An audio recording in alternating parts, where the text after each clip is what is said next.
Hey guys, tonight we're stepping into a valley that sits like a crack in the earth, into a town where steel mills roar and rivers churn, into a world where 30,000 people are about to be swallowed by 20 million tons of water in the space of 10 minutes. You've probably seen a flood on the news, maybe even tonight. So yeah, you're already braver than you think.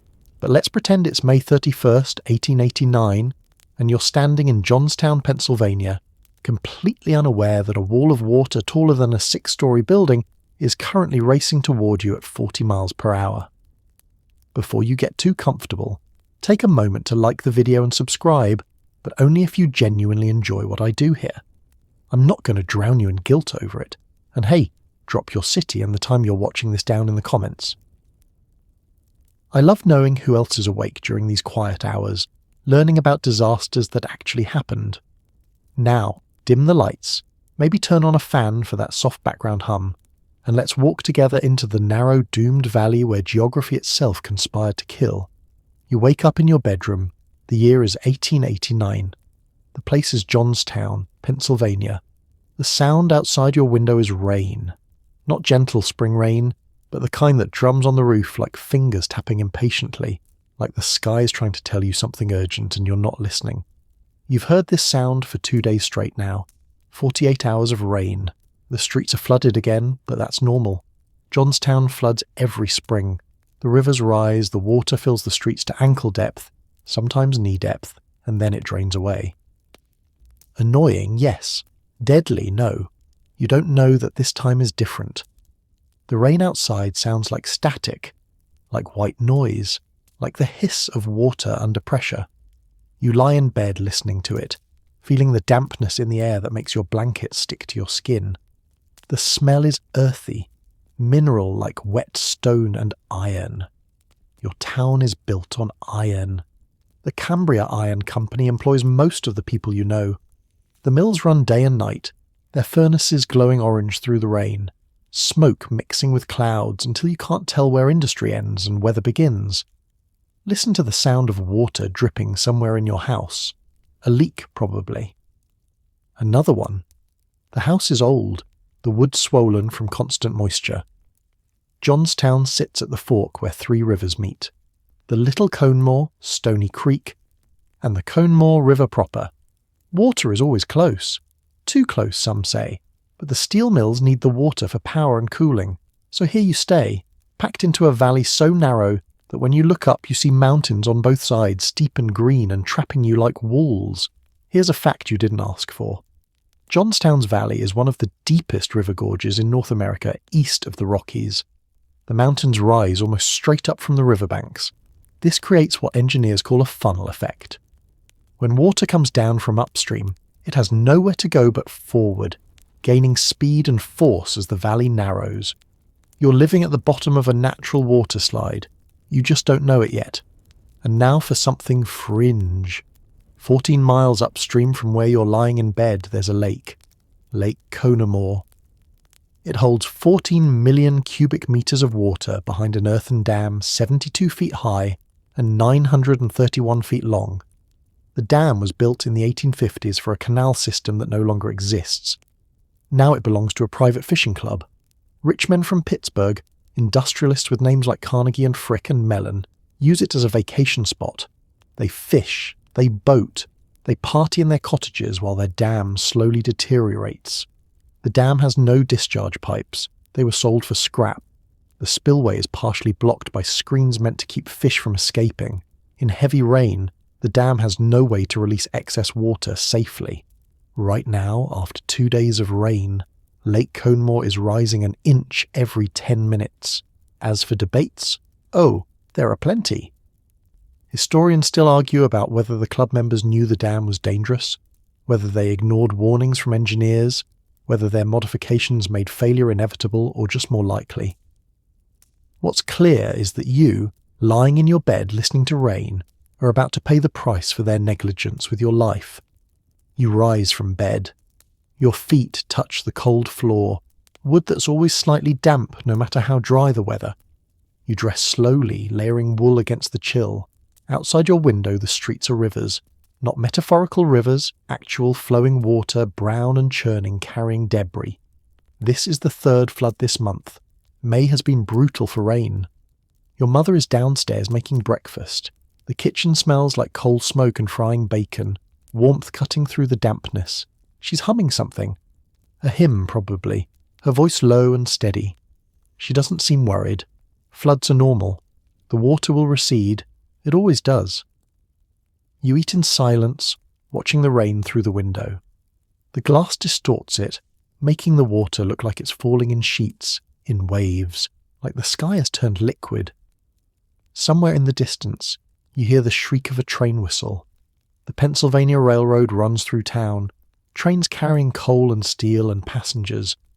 The whistle sounds urgent, but train whistles always sound urgent. Here's another historical fact. The night before the flood, telegraph lines went down. Storm damage. This means that when warnings are sent later today, they won't reach everyone. Many people in Johnstown will have no idea the dam has failed until they hear the roar of water. By then, they'll have less than a minute to escape. You finish breakfast and look at the clock. Almost 9 in the morning. You're supposed to work today at the mill, but the foreman sent word that operations are suspended because of flooding. Too much water in the machinery. So instead, you're trapped at home, listening to rain, watching the streets fill higher and higher. By 10 o'clock, the water in the streets is waist deep. By 11, it's chest deep in some places. People are wading through it, carrying belongings to upper floors. Children stand on porches, fascinated by the brown, swirling current. No one looks frightened. This is Johnstown. Water is part of life. What you might not realise is that upstream right now, at this exact moment, desperate men are standing on top of the South Fork Dam watching it overflow. The president of the fishing club, Elias Unger, has assembled workers to try to save it. They're digging frantically at the western end, trying to create an emergency spillway. They're using shovels and bare hands, fighting rising water, and they're losing. The dam is sagging in the centre. Old repairs from a previous breach have created a weak point. Water is flowing over the crest now, eroding the face. With every minute tons of earth wash away, the dam is eating itself. At 2:50 p.m, someone on the dam shouts. The water has found the weak point. The centre is collapsing. At 3:10 p.m, the South Fork Dam fails completely. 20 million tons of water surge forward. The lake empties in 45 minutes. All that water, an entire lake's worth of pressure and weight and momentum, funnels into the valley. The same valley you're sitting in, 14 miles downstream, reading a book while the water in your street slowly rises. The flood begins its journey. And so does your 10-minute countdown to death. The water doesn't move like water should. It moves like a living thing, like something with intent and hunger. The wall of water stands somewhere between 35 and 75 feet high, depending on who you ask, depending on where they were standing when they saw it. It carries debris like a living creature carries prey. Trees, boulders, entire houses, locomotives weighing 170,000 pounds, plucked from their tracks and tossed like children's toys. The first town to die is South Fork, 4 miles downstream from the dam. The village sits on high ground, fortunately. Most people escape by running uphill. But 20 to 30 houses vanish in seconds. 4 people die. The survivors stand on the hills watching their homes dissolve into brown, churning nothing. The water continues. It's travelling at 40 miles per hour. That's as fast as a horse at full gallop, as fast as a train, faster than you can run, faster than you can think. At the Conemore Viaduct, a massive stone railroad bridge, the flood encounters its first real obstacle. The bridge is 78 feet high, built to carry trains across the valley. When the flood hits it, debris jams against the arches. Trees, buildings, bodies, mud, all compressing into a temporary dam. For 7 minutes, the water stops. It builds behind the bridge. The pressure increases, then the bridge collapses. Not slowly, not gracefully. It explodes. Stone blocks weighing tons are thrown aside. The water surges forward again, but now it's different. The momentary delay has created a hydraulic head, A pressure wave. The water behind has built up and compressed. When it releases, it's moving faster, hitting harder, carrying more debris. The next town is Mineral Point, 1 mile below the viaduct. 30 families live here, all on one street. When the renewed flood hits, there is no warning. The sound arrives first, a roar like thunder that doesn't stop, that builds and builds until it feels like the air itself is screaming. Then the water arrives. It doesn't flood Mineral Point. It erases it. Every house, every tree, the topsoil, the subsoil, everything down to bedrock. When the water passes, there is nothing left, just bare stone, smooth, clean, as if no one ever lived there at all. 16 people die.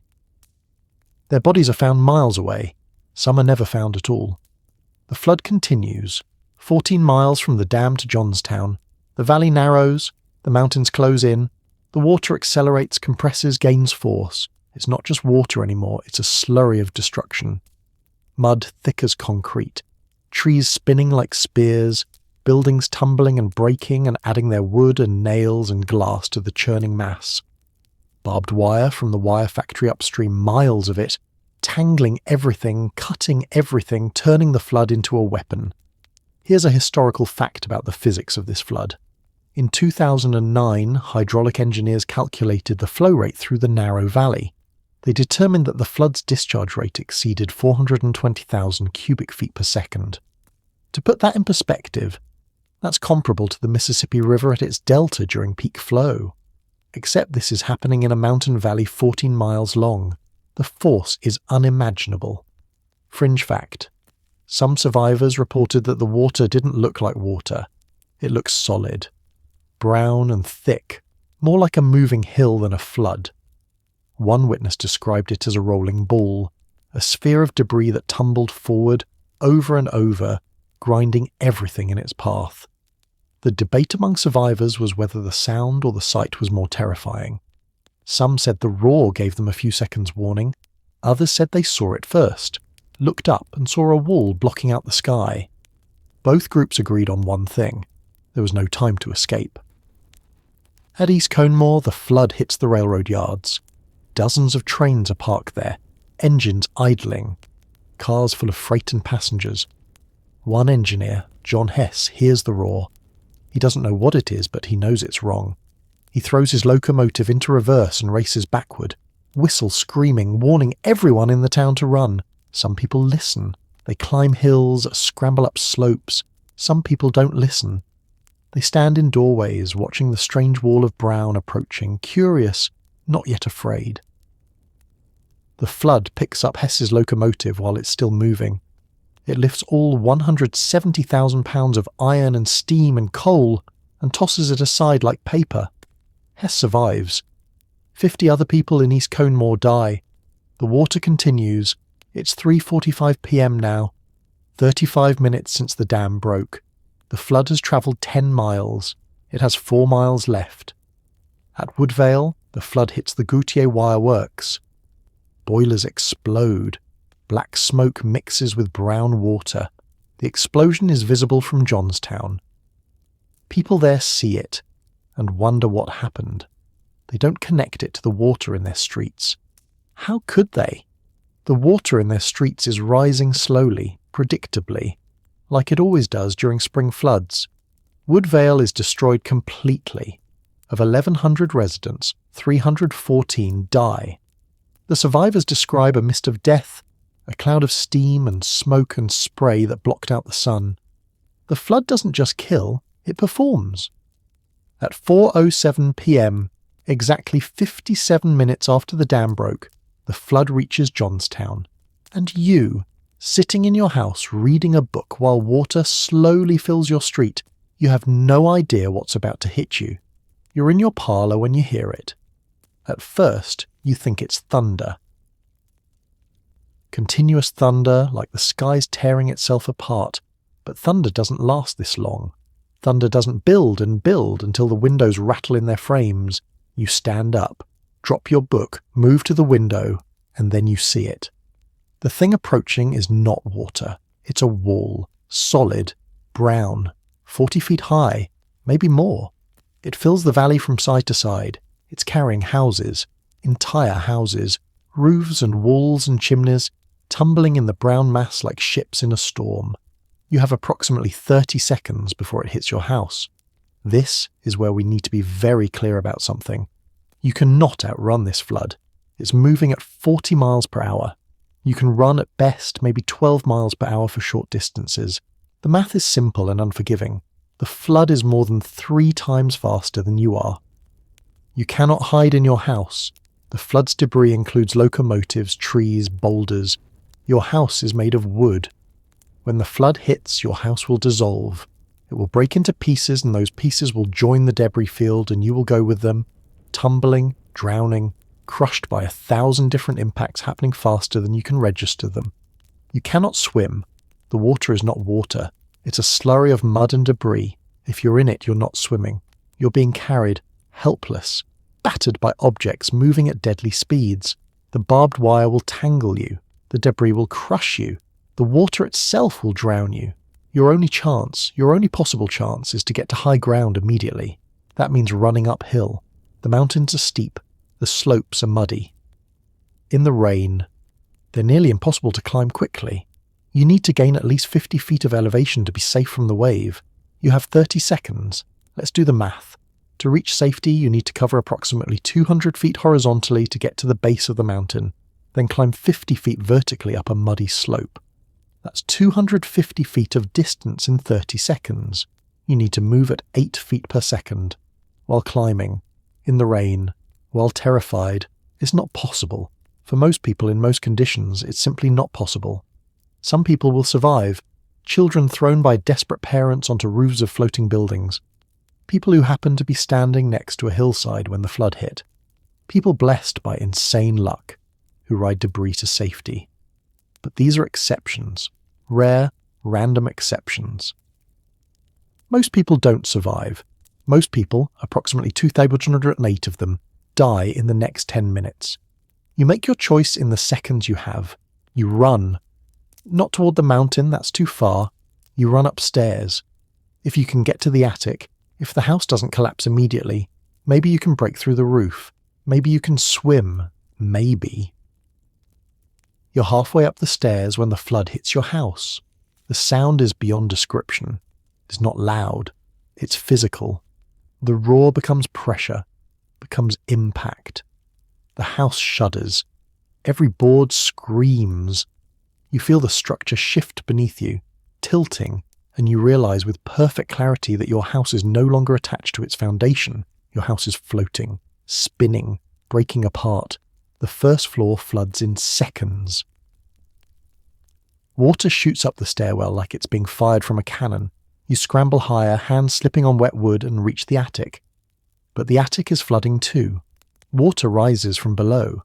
The roof is still intact, but you can hear it cracking, boards separating. You try to break through the roof. You punch the boards, kick them. They don't break. They're too strong. You're trapped in a shrinking air pocket while your house tumbles through the flood like a piece of trash in a river. This is how most people die. Trapped in buildings, drowning in attics, crushed when structures collapse. The flood doesn't kill quickly. It kills thoroughly. Here's a historical fact about the types of deaths. Bodies recovered showed evidence of drowning, crushing injuries, traumatic amputation from barbed wire, burns from fires afterward, and in some cases compound injuries so severe that identification was impossible. 777 victims were never identified. They were buried in a mass grave, unknown, unmissed by anyone who survived.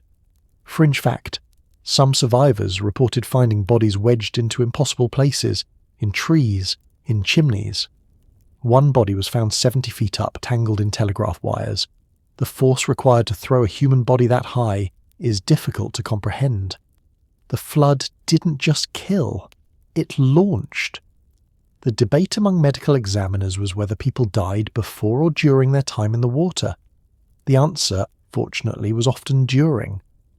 Many people survived the initial impact only to drown slowly as they were carried downstream, trapped in debris, unable to reach air. Your house breaks apart, the roof separates. Suddenly you're in open air, but you're not free. You're in the water, the thick brown churning mass. Debris hits you from all sides. Something sharp cuts your leg. Something heavy strikes your shoulder. You can't breathe, can't see, can't think. You're being rolled, tumbled like a stone in a river. You reach for anything, your hand finds something, maybe a board, maybe a branch. You grip it, hold on. The debris you're clinging to spins. You see the sky for a moment, grey and pouring rain, and then you're underwater again. This cycle repeats. Air, water, debris, impact, air, water. You stop trying to understand where you are. You just hold on. Your lungs burn, your arms shake. You know you can't hold on much longer. And then, with a violence that feels personal, something hits you in the head. Everything stops. You wake up. This surprises you. Waking up means you're not dead, and you are certain you are dying. The first thing you feel is pain. Everywhere. Your head throbs. Your shoulder feels wrong, dislocated maybe. Your leg is bleeding through your torn trousers, but you're breathing. Somehow, you're breathing. The second thing you notice is that you're not in water anymore. You're on debris, a massive pile of debris. Wood, mud, pieces of houses, furniture, clothing, and bodies. So many bodies. You're at the Stone Bridge, the Pennsylvania Railroad Stone Bridge, 7 arches spanning the fork where the Conemaugh River and Stony Creek meet. The bridge is the only structure in Johnstown strong enough to survive the flood, and because it survived, it's created a dam, a temporary dam of debris 30 acres in size, 70 feet high in places. You're trapped on this pile of wreckage with hundreds of other people. Some are injured, some are dead, but you can't tell which is which, because everyone is covered in mud and blood and wet and still. The flood has passed. The initial surge lasted only 10 minutes.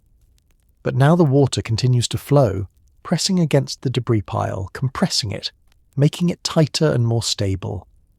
You're sitting on a raft of destruction, and you can't get off. Here's a historical fact about the Stone Bridge debris. Approximately 100,000 tons of material piled up against it. Entire buildings, 40 railroad cars, miles of barbed wire, hundreds of bodies, livestock, personal belongings, industrial equipment. Everything the flood carried from 14 miles upstream, all compressed into one massive unstable pile. You look around. A woman near you is crying, not loudly, just a continuous soft sobbing. A man tries to stand, slips, falls back down. A child sits perfectly still, staring at nothing, covered in mud from head to foot. The smell is indescribable. Wet wood and mud and sewage and something else. Something organic and wrong.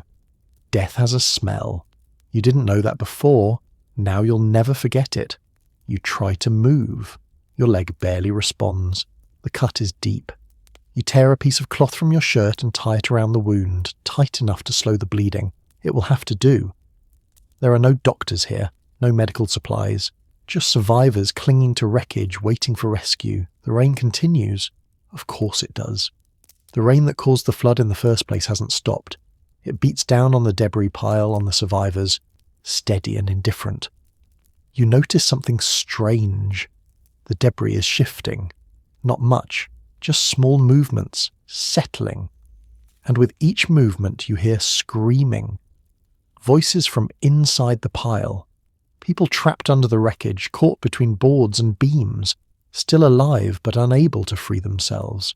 You try to help, you pull at boards, but for every piece you move, 2 more shift, and the screaming gets worse. You realize with horror that the pile is like a house of cards. Disturbing one piece might collapse the whole structure, but not disturbing it means leaving people to die. Fringe fact: survivors reported hearing voices for hours after the flood, calls for help from within the debris, people trapped in air pockets, injured, dying slowly. Rescue attempts were dangerous and often failed. Many people trapped in the debris pile remained there until they died of their injuries or suffocated.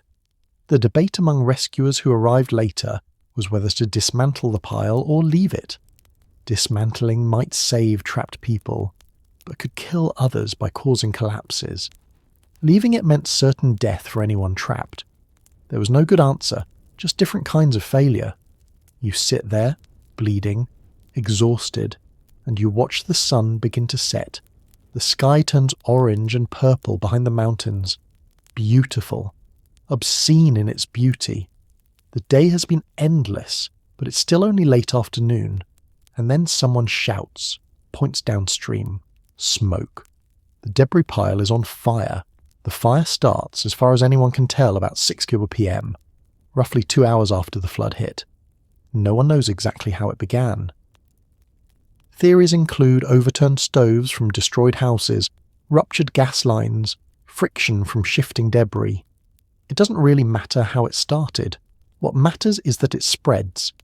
The debris pile is mostly wood.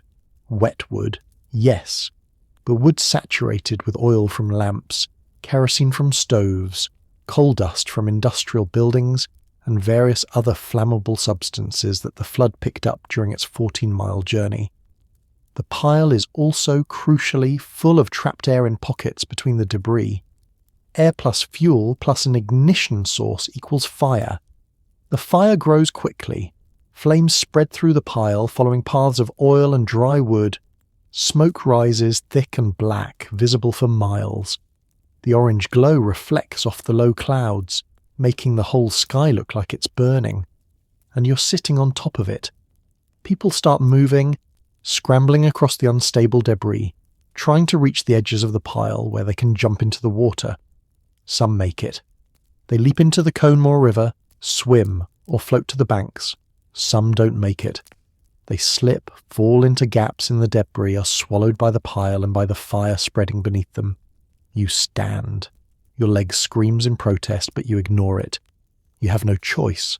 Stay here and burn, or try to escape and maybe drown. Not much of a choice, really. You start moving across the debris. Every step is a gamble. Boards shift under your weight. You nearly fall twice, catch yourself on a piece of wall, keep going. Around you, other people are doing the same. A mass exodus across 30 acres of burning wreckage. Some people are trapped, caught in barbed wire, pinned under beams. They can't move. They can see the fire approaching and they can't move. Their screaming joins the general roar of fire and water and panic. Here's a historical fact about the Stonebridge fire. It burned for 3 days. The heat was intense enough to be felt from hundreds of feet away. Estimates suggest that approximately 80 people died in the fire, most of them trapped in the debris pile. Their bodies were found later, burned beyond recognition. You reach the edge of the pile. The water below looks black and fast. You can't tell how deep it is. Could be 5 feet, could be 15. You hesitate for maybe 2 seconds, and then the fire gets close enough that you feel the heat on your back and you jump. The water is shockingly cold. You go under. The current grabs you, pulls you downstream. Your clothes are heavy. Your injured leg can barely kick. You flail, try to swim, mostly just try to keep your head above water. Something solid hits your hand. A piece of wood floating past. You grab it, hold on, let it carry you. The current is strong, but not as violent as the flood. This is just a river, swollen and dangerous, but navigable if you're lucky. You are apparently lucky. The wood carries you to a sandbar. You drag yourself onto it, coughing, shaking. Behind you, the debris pile burns against the darkening sky, a bonfire of catastrophe. Ahead of you, the ruins of Johnstown stretch out, barely visible in the growing darkness. Fringe fact: some survivors reported that the fire at the Stonebridge created its own weather. The intense heat caused updrafts that created localized winds. Burning debris was lifted into the air and carried away, starting smaller fires hundreds of feet from the main blaze. The fire fed the fire, growing, consuming, as if determined to finish what the flood started. The debate among fire safety experts who studied the disaster later was whether the fire could have been prevented. Probably not, they concluded. The conditions were perfect for combustion.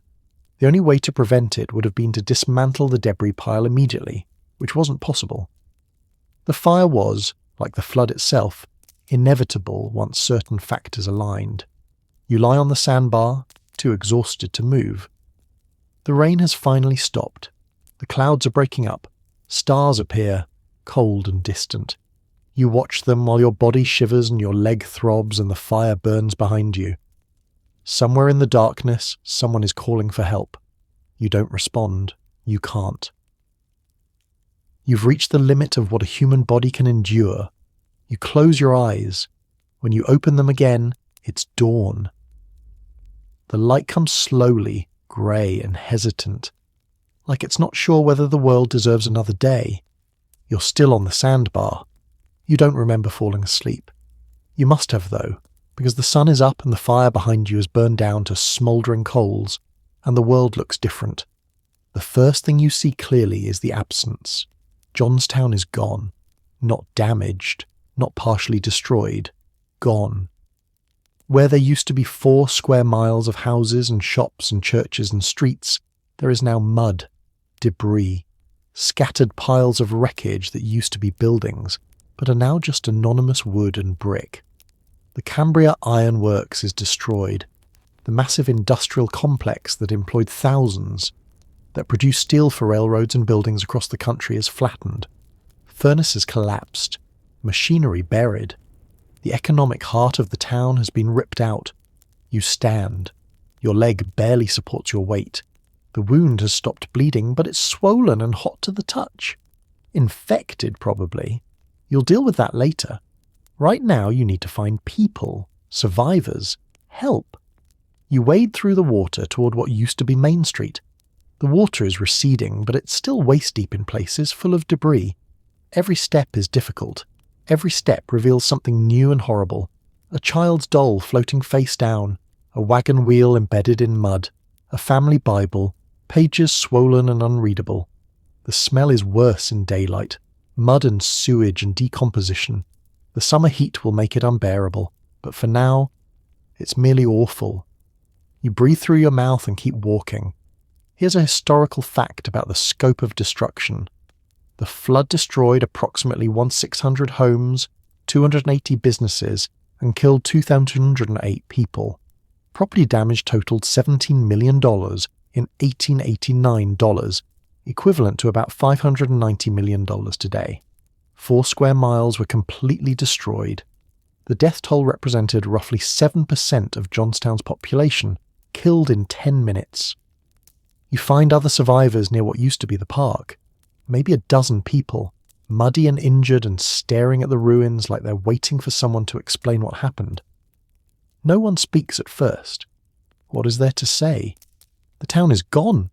Everyone lost something, most lost everything. A woman breaks the silence. She's looking for her husband. She describes him, details of his clothing, the scar on his hand. Has anyone seen him? No one has. No one has seen anyone. The flood scattered survivors like seeds. Some landed nearby, most landed far away or not at all. A man suggests searching for bodies. Not to bury them yet, just to find them, to know. The group agrees. You all wade into the ruins, searching through debris piles, lifting boards, calling out names. You find the first body quickly. An older man wedged between 2 beams, drowned. His face is grey, his eyes are open. You close them gently and move on. You find more bodies. A teenage boy, a woman clutching a baby, both dead. 2 children who might be siblings. You stop counting after 12. Fringe fact, body recovery after the Johnstown Flood continued for years. The last body was found in 1911, 22 years after the disaster. Bodies were discovered as far away as Cincinnati, Ohio, carried hundreds of miles downstream. One survivor, who was presumed dead, returned to Johnstown 11 years later, alive, having walked out of the valley after the flood and started a new life elsewhere. The debate among survivors was whether to stay in Johnstown or leave. Some argued the town was cursed, that the valley was a death trap, that rebuilding was foolish. Others argued that leaving meant letting the disaster win, that Johnstown could be rebuilt safer and stronger. In the end, most people stayed. Not because they wanted to, but because they had nowhere else to go. By mid-morning, more survivors appear. People emerge from hillsides where they took shelter. Families reunite or don't. The count of the living begins. The count of the dead will take much longer. Someone finds a working telegraph line on the hillside. Messages go out, Johnstown destroyed, send help. The outside world, which has been hearing rumours of disaster for hours, finally understands the scale. The help begins to arrive by afternoon. A train from Pittsburgh brings doctors, coffins, supplies. Clara, Barton and the American Red Cross arrive within days. The relief effort will become one of the largest disaster responses in American history. But for now, on this first morning, you're alone in the ruins, searching for survivors who aren't there, trying to comprehend a disaster too large to fit in your mind. You sit down on a pile of bricks that used to be someone's house. You're shaking, not from cold, from shock. Your body knows something your mind is still processing. You almost died. Thousands of people did die. The town is gone, and somehow, impossibly, the sun is still shining. A child walks past, maybe 8 years old, covered in mud from head to foot, looking for his parents. You call out, ask his name. He doesn't answer. He just keeps walking, searching, a ghost moving through ruins. You understand how he feels. You're searching too. For something. Meaning maybe, or just a reason to keep moving. You find neither. But you stand up anyway. Because that's what survivors do. They stand, they walk, they search, they continue, even when continuing seems impossible. The morning stretches on, the sun climbs higher, the smell gets worse. More bodies are found, more survivors emerge. The apocalypse of Johnstown has ended. Now comes the harder part, living through the aftermath. You're standing in what used to be Franklin Street. At least, you think it's Franklin Street. The street signs are gone, the buildings are gone, the cobblestones that mark the road are buried under 3 feet of mud and debris so thick it looks like someone poured concrete over the entire town and let it set. The silence is worse than the screaming was. During the flood there was sound everywhere, roaring water, cracking timber, human voices raised in terror. Now there's just wind moving through the ruins, making the loose boards creak like bones settling. You're not alone. Hundreds of survivors are emerging from hillsides, from attics, from impossible places where they managed to cling to life while everything around them died. Everyone moves slowly like they're walking underwater. Shock does that. Turns your body into something heavy and unfamiliar. A man near you is calling a name. Sarah. Over and over. Sarah. Sarah. Sarah. His voice is hoarse, breaking on the syllables. No one answers. No one ever will. Sarah is either buried under the debris or carried miles downstream or trapped in the burning wreckage at the stone bridge. But he keeps calling anyway, because what else is there to do? Here's a historical fact about the immediate aftermath. Within the first hour after the flood, survivors organised themselves into search parties without any official coordination.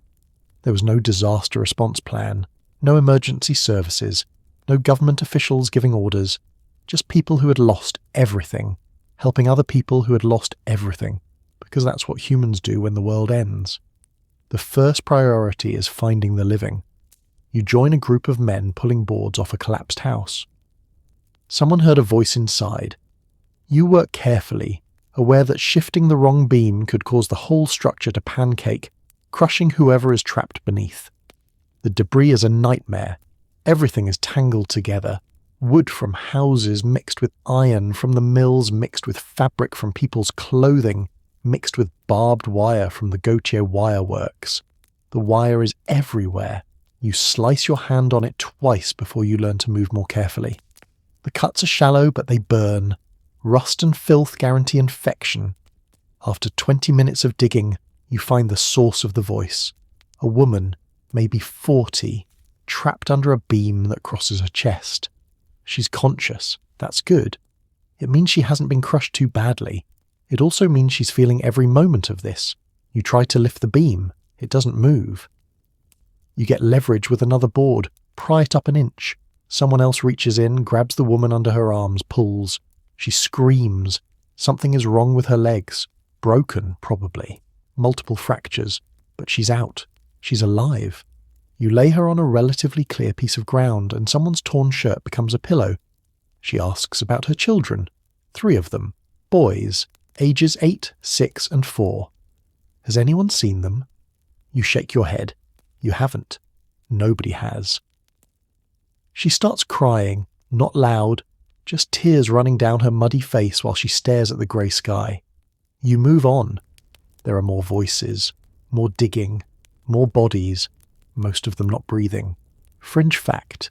In the days following the flood, survivors reported a phenomenon they called the silence of the dead. Bodies recovered from the debris often had their mouths open, as if they'd been screaming when they died, but there had been so much noise during the flood that individual screams were swallowed by the general roar. People died screaming and no one heard them. The debate among survivors later was whether it was better to die quickly, crushed by debris in the first seconds, or slowly, trapped and drowning as water rose inch by inch in an air pocket. The quick death was more merciful. The slow death gave time for prayer, for memory, for saying goodbye to your own life. Neither option was good. Both were common.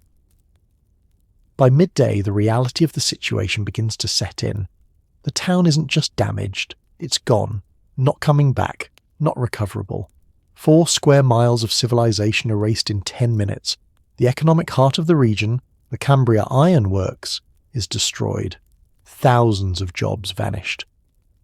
Thousands of people dead or missing, and the bodies. You can't walk 10 feet without seeing one. Some are intact, looking almost peaceful, as if they simply lay down in the mud for a rest. Others are mangled beyond recognition, crushed, torn apart, missing limbs. The flood was not gentle with the dead. Here's what the recovery workers won't tell you until later. The smell. Bodies decompose quickly in late spring weather. Within 24 hours, the smell of death hangs over Johnstown like fog. Within 48 hours, it's unbearable. Within a week, workers wrap cloth soaked in camphor around their faces just to breathe while they search. You work through the afternoon. Your hands are bleeding. Your clothes are soaked through with muddy water and things you don't want to think about. Your leg wound from yesterday has reopened and infection is definitely setting in. The skin around it is hot and red and starting to streak. You should rest. You should find a doctor. You should do a lot of things. But there are people trapped, and as long as you can hear voices calling for help, you can't stop. Here's another fact. Of the 2008 people who died in the Johnstown Flood, 99 entire families were wiped out. Every member dead. No survivors to identify bodies. No one left to inherit property. No one left to remember their names. When the mass graves were dug later, 707 bodies went into the ground, unidentified because there was no one left alive who knew who they were. You're not thinking about statistics right now. You're thinking about the child's shoe you just found. Small, maybe for a 5-year-old. It's still laced, suggesting it was torn from the foot rather than simply lost. You set it aside carefully, gently, as if the child might come back for it. They won't. Evening comes. The sun sets behind the mountains, painting the sky in colours too beautiful for a day like this. Orange and pink and gold, like the world is celebrating while Johnstown mourns. The contrast is obscene. You want to look away from the sunset, but you can't. Beauty exists even in the aftermath of atrocity. Maybe especially then. Someone has started a fire. Not the Stonebridge fire, which still burns with its cargo of trapped dead. This is a small, controlled fire, built in a clear space where workers can gather for warmth. You join them. No one speaks. What is there to say? Everyone here lost someone. Everyone here almost died. Words are insufficient. A woman appears carrying a pot. Soup, she announces. She found potatoes in the ruins of a store, onions from someone's garden, water from a pump that somehow still works. She boiled it all together over a fire behind what used to be the Methodist church. It's not much, but it's hot and it's food. You eat. The soup tastes like ashes, but you eat anyway because your body needs fuel. Around you, other survivors eat too, mechanically, fueling themselves to continue searching through another night. Here's a fringe historical detail. In the immediate aftermath before aid arrived, Johnstown survivors created an informal economy based purely on need and barter. Food was shared equally. Tools were loaned freely. No one asked for payment. No one thought about profit. The disaster temporarily created a perfect communist society, everyone contributing according to their ability and taking according to their need. It lasted about 3 days. Then the outside world arrived and capitalism resumed. But for now, sitting by the fire with your bowl of ash-flavoured soup, you're experiencing something rare. Perfect, desperate human community. Everyone here is equal. Everyone here has lost everything. Everyone here is simply trying to survive. A child approaches the fire. She's maybe 7, muddy from head to foot, eyes wide and empty. She asks if anyone has seen her mama. No one has. Someone makes room for her by the fire. Someone else gives her soup. She drinks it without seeming to taste it, then curls up on the ground and falls asleep immediately. No one knows her name. No one knows if she has family left. For tonight, she's everyone's child. Tomorrow, someone will try to find out who she belongs to. Tonight, keeping her warm and fed is enough. You finish your soup. Your body is exhausted, but your mind won't stop. Every time you close your eyes, you see water. That wall of brown, churning death approaching. You know you'll see it in dreams for the rest of your life. The survivors call it different things. The wave, the wall, the judgment, the flood. But everyone who saw it describes it the same way. Inevitable. You couldn't have stopped it. Couldn't have escaped it. Couldn't have fought it. All you could do was hope to be somewhere else when it arrived, and most people weren't. The fire burns low. Someone adds more wood, pieces of someone's house, someone's furniture, someone's life. The flames consume it cheerfully, indifferent to what they're burning. Fire doesn't judge. It just burns. You lean back against a pile of debris that used to be a building. Your leg throbs. Your hands ache. Your entire body is one continuous note of pain. But you're alive. Somehow, impossibly, you're alive. And tomorrow you'll wake up and search again. Because that's what survivors do. You wake to screaming. Not the screaming of the flood, which you've been hearing in your dreams all night. New screaming, coming from the direction of the stone bridge. The fire at the bridge started around 6 o'clock yesterday evening, roughly 2 hours after the flood. By now, it's been burning for almost 12 hours. The pile of debris trapped against the bridge's stone arches is massive. 45 acres of compressed wreckage, and it's all on fire. People are trapped in that pile. Were trapped. Most are probably dead by now, but some might still be alive, burning slowly or suffocating in the smoke. The screaming suggests that yes, some are still alive. You can't help them. No one can. The fire is too hot, too large, too well fed by the thousands of tons of wood and coal and oil trapped in the debris. Rescue attempts were made last night. Men with ropes tried to pull people out of the edges of the pile. They saved maybe a dozen. Then the fire spread too far, and the heat became unbearable, and the rescue attempts stopped.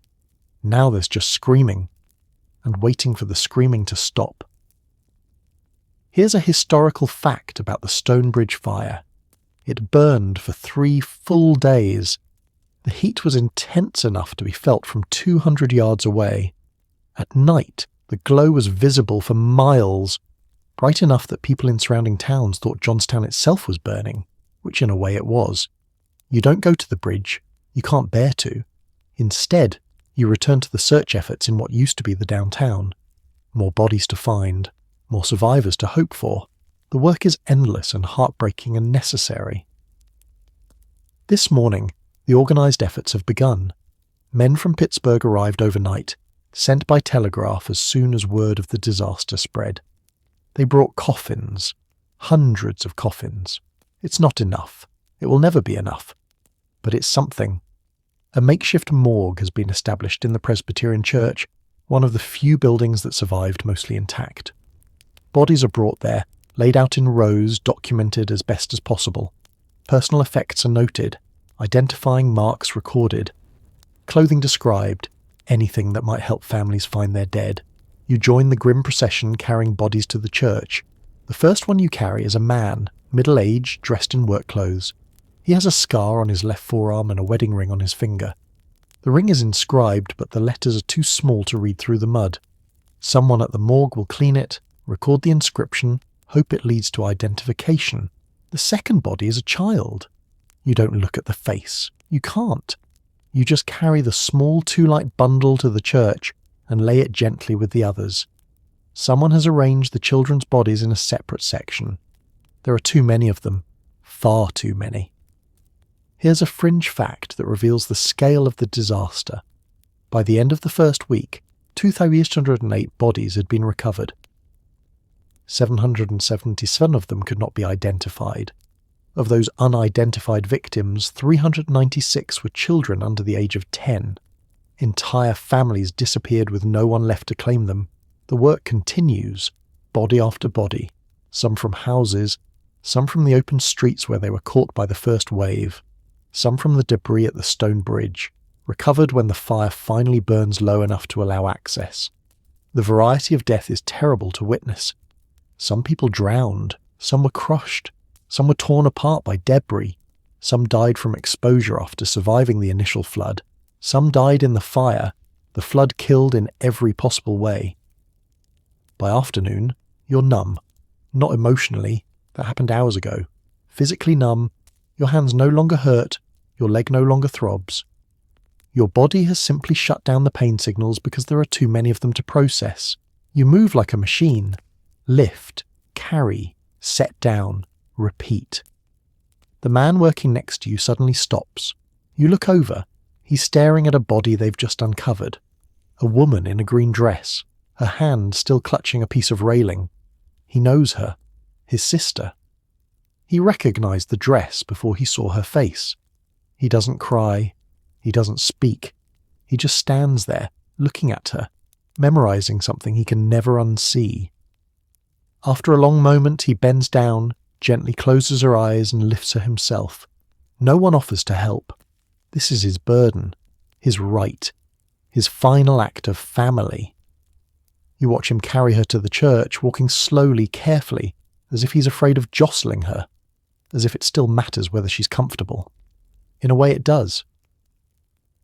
The living need these rituals, need to believe that dignity matters even in death.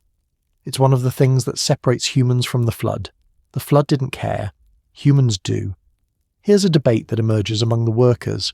How much effort should be spent recovering bodies versus rebuilding infrastructure? Every hour spent searching for the dead is an hour not spent clearing streets or repairing buildings. But every body left unfound is a family denied closure, a person denied burial, a human reduced to debris. The answer, eventually, is both. Teams split. Some continue the grim work of recovery. Others begin the massive task of cleaning up the town. Both jobs will take months, in some cases, years. The afternoon brings a new horror. The weather is warming up. It's late May, almost summer. The bodies are decomposing rapidly. The smell, already terrible, becomes unbearable. Workers tie cloth around their faces, but it barely helps. You can taste death in the air. Quicklime is brought in. Barrels of it. Workers spread it over the debris piles, over the bodies waiting to be identified, over anything that might be decomposing. The lime is supposed to slow decomposition and reduce disease risk. It helps with the smell slightly. It also burns your hands when you touch it, leaving white chemical burns across your already damaged skin. Here's a medical fact about disaster aftermath. Despite the quicklime, despite the efforts to maintain sanitation, disease outbreak was inevitable. Within 2 weeks, typhoid fever appeared in Johnstown. 461 people contracted it. 40 died. After surviving the flood, they died from contaminated water. The irony wasn't lost on anyone. Killed by water, after all. Evening approaches again. You've been working for 36 hours with only a few hours of fitful sleep.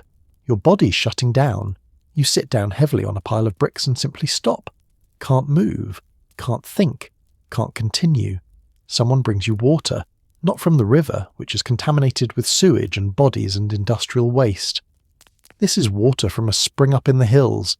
Clear and cold and safe. You drink it gratefully, the first thing that's tasted clean since the flood. The person who brought it is a woman, maybe 60, wearing clothes that were probably nice before they were soaked in mud. She's been walking around all day, bringing water to workers, saying nothing. just making sure people don't collapse from dehydration.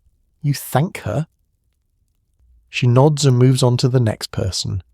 Small acts of kindness in a landscape of death. They don't fix anything. They don't bring back the dead or rebuild the town. But they remind you that humanity persists even when everything else is destroyed. The sun sets again. Another day in the aftermath. Another day of bodies and debris and grief. Another day survived.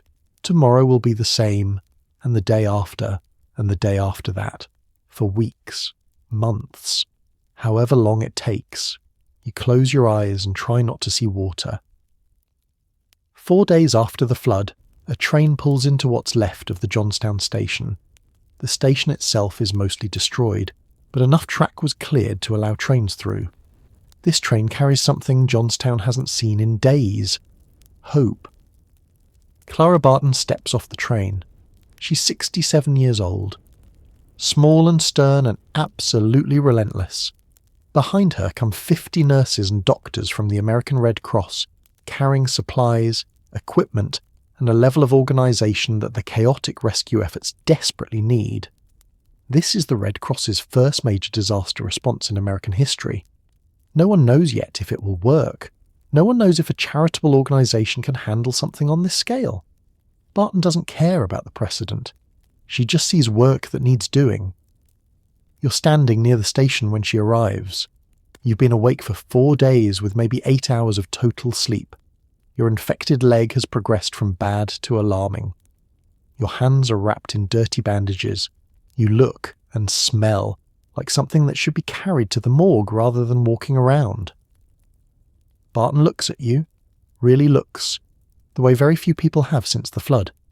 Most people look through you now, seeing just another muddy, exhausted survivor indistinguishable from all the others. But Barton sees you, sees the infection, sees the exhaustion, sees the specific human standing in front of her.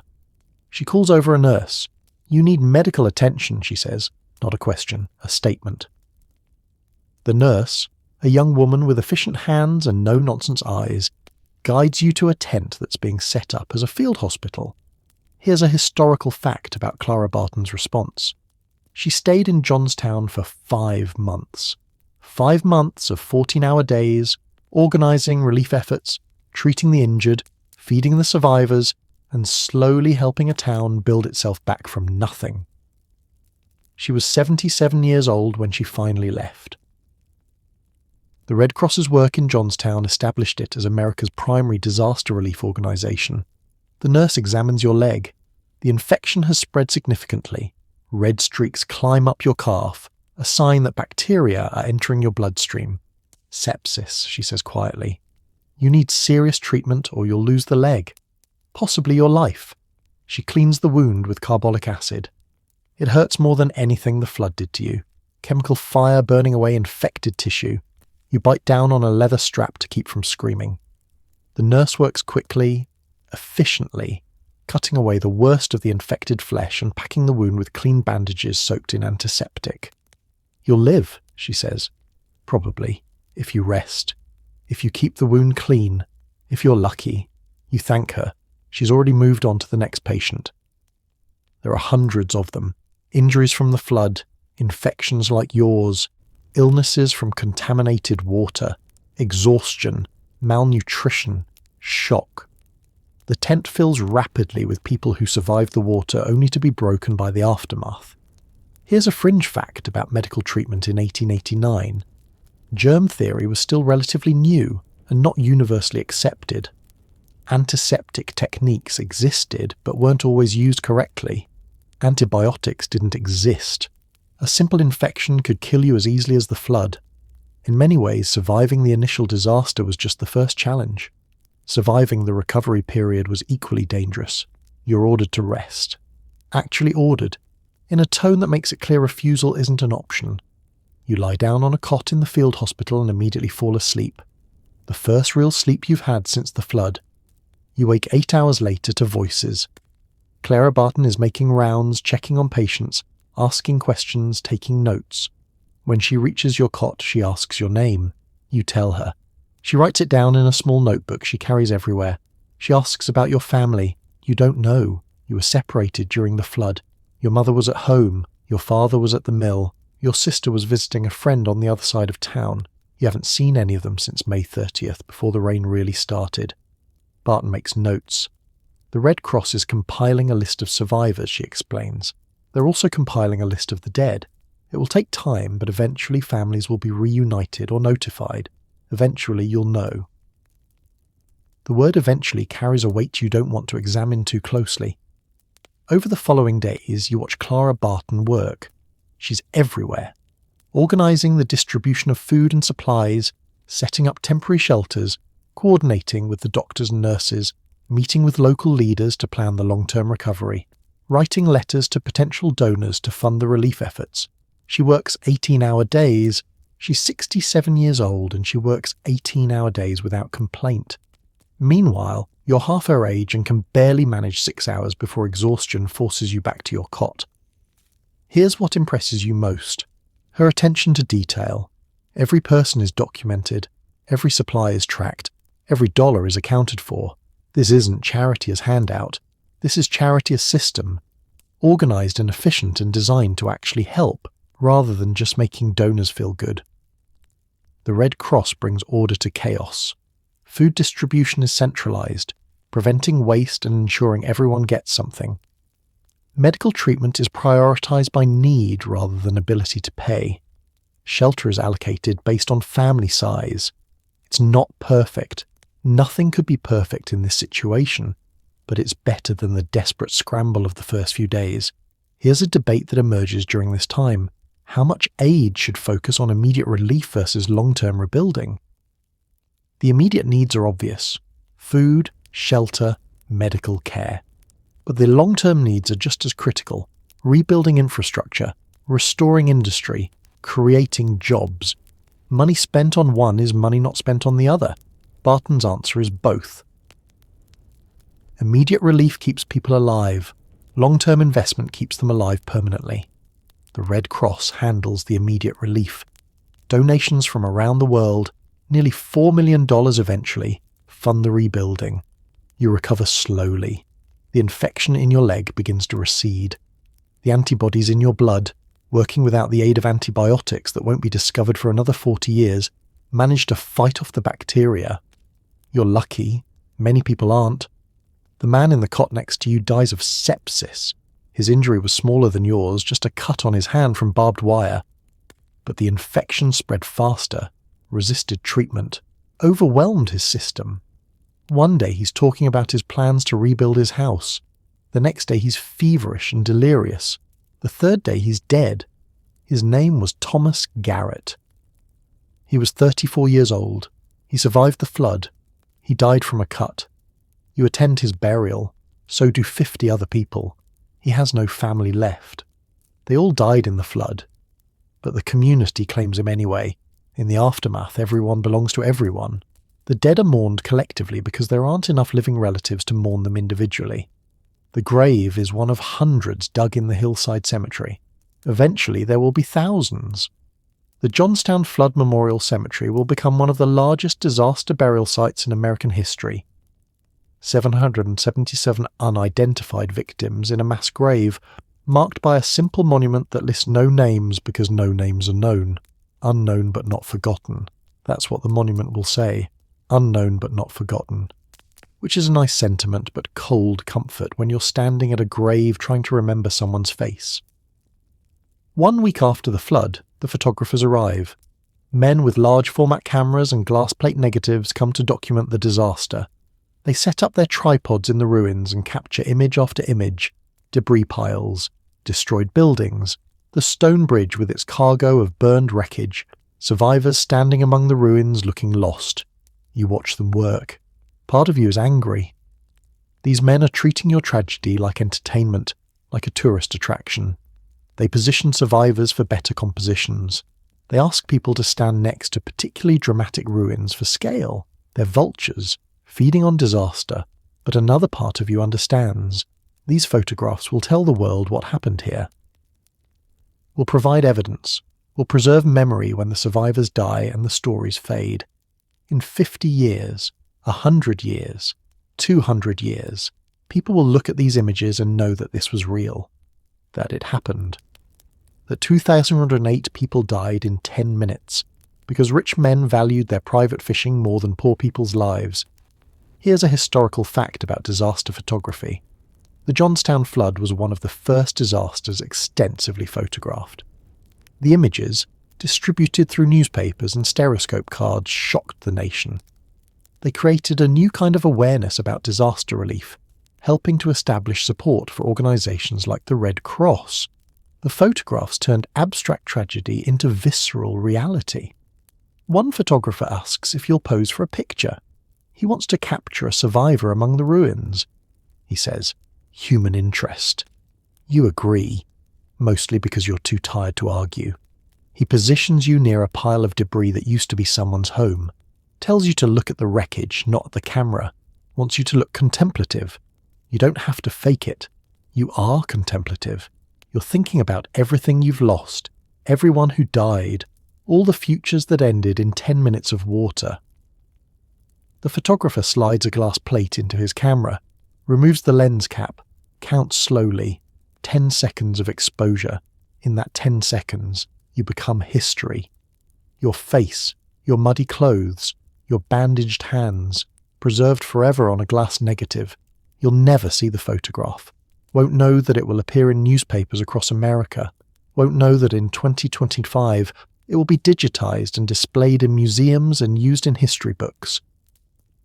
Won't know that future generations will look at your face and see survival and loss and resilience. For now, you're just a tired, injured survivor standing in ruins while a stranger captures your image. Here's a fringe fact about those photographs. Many of the photographers sold their images commercially. Stereoscope cards of the Johnstown Flood became popular items, purchased by people who wanted to experience the disaster from the safety of their parlours. There was controversy about this, whether it was appropriate to profit from tragedy. The photographers argued they were preserving history. The critics argued they were exploiting death. Both were right. You move on, leaving the photographer to find other subjects. Your leg is healing, but walking is still difficult. You've developed a limp that will probably be permanent. Physical proof of survival, a reminder you'll carry forever. The town slowly takes shape around you, not rebuilding, not yet, but organising. Streets are cleared of major debris. Bodies are recovered and identified where possible. The injured are treated. The homeless are sheltered in tents provided by the Red Cross and other relief organisations. Food arrives by train, donated from across America and beyond. Bread, canned goods, dried meat, coffee. More food than Johnstown can immediately use, which is good because Johnstown will need it for months. The mills are destroyed. The stores are gone. Without aid, everyone would starve. Here's an economic fact about the disaster. The Cambria Iron Works, Johnstown's primary employer, was completely destroyed. 28 furnaces gone. Miles of railroad track torn up. Thousands of tons of equipment buried or carried away. The financial loss was catastrophic. But within months, the company began rebuilding. They needed the steel production capacity. America was industrializing rapidly. Johnstown's location and infrastructure, despite the disaster, were still valuable. The workers would return, the mills would reopen, the town would be rebuilt. Not the same town, never the same, but a town nonetheless. But first, the dead must be counted. You assist with the grim task of record keeping. Names of the dead, where they were found, any identifying information. It's tedious, depressing work. Each name represents a life ended. Each entry in the ledger is a family destroyed. Some entries are heartbreaking in their specificity. Margaret O'Brien, age 8, found near Stone Bridge, wearing blue dress with white collar, carrying rag doll. That doll will be saved, catalogued, stored in case family members survive who might want it. They won't. Margaret's entire family died in the flood, but the doll is saved anyway, just in case. Other entries are frustratingly vague. Unknown male, approximately 30 years old, dark hair, medium build, work clothes, no distinguishing marks, no personal effects. Nothing to identify him by. He'll go into the mass grave with the other unknowns. Some family somewhere will never know what happened to him. We'll spend years wondering if he might still be alive somewhere. He isn't. He's a ledger entry and an unknown grave. By the end of the second week, the count approaches 2,000, then exceeds it. The final count will be 2,908 confirmed deaths. The actual number is probably higher. Some bodies were never recovered, carried miles downstream or buried too deep to be found. Some people were alone when they died, with no one left to report them missing. The dead of Johnstown will never be fully counted. 2 weeks after the flood, the questions begin.